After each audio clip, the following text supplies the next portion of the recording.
Hello, my name is Austin, and I'm a postulant with the Marian Fathers of the Immaculate Conception. This is Saints in Focus. Most Catholics have heard of St. Benedict of Nursia, the founder of the Benedictines, and he's particularly well known for the St. Benedict Medal. But fewer know that St. Benedict had a sister, traditionally thought to be his twin sister, who was also a saint, Saint Scholastica. Not much is known about the life of Saint Scholastica, but the little we do know was recorded by St. Gregory the Great in his dialogues, and he provides a powerful testimony of this great saint. Saint Scholastica was born in the 6th century and consecrated herself to God as a child and lived a holy and devout life.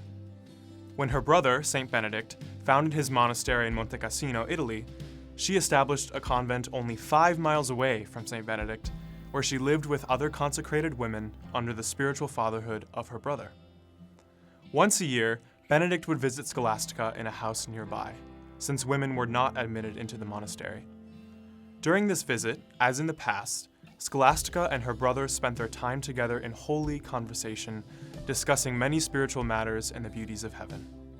But as evening drew near, Benedict became restless and insisted that he must return to his cell at the monastery, not wishing to break his own monastic rules.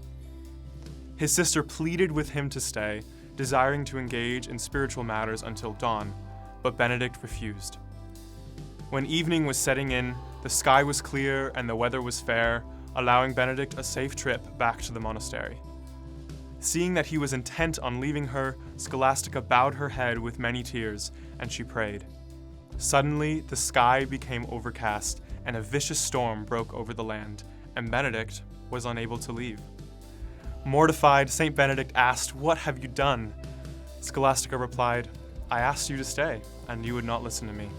So I prayed to God, and he heard me. So now leave me and return to your monastery if you can."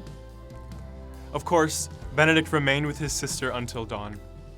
It is believed that God revealed to Saint Scholastica the time of her death. Knowing that she would die only 3 days after her brother's visit, she wished to spend as much time as she could with him on earth before she departed to eternity. Upon her death, God showed St. Benedict the soul of his sister leaving her body in the form of a beautiful dove ascending to heaven. He then took her body and buried it in the grave he had dug for himself at the monastery. St. Gregory writes, "And it is not surprising that a woman who, for a long time, had not seen her brother, was more powerful than he. As St. John says, God is love, therefore she was more powerful because she loved more." This story is very poignant for me. I have 2 beautiful sisters whom I love dearly, one of which is my twin sister. And we've argued a lot. But we have hope. Even saints can argue.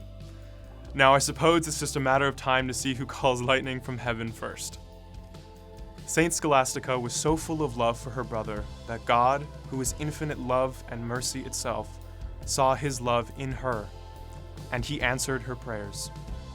Saint Scholastica's story is a wonderful testament to the power of prayer, and in particular, the love between siblings. If you have sisters or brothers you need to reconcile with, or desire to grow closer to, ask Saint Scholastica for her intercession, that you and your family may become saints and share in the glory of God's love in heaven forever.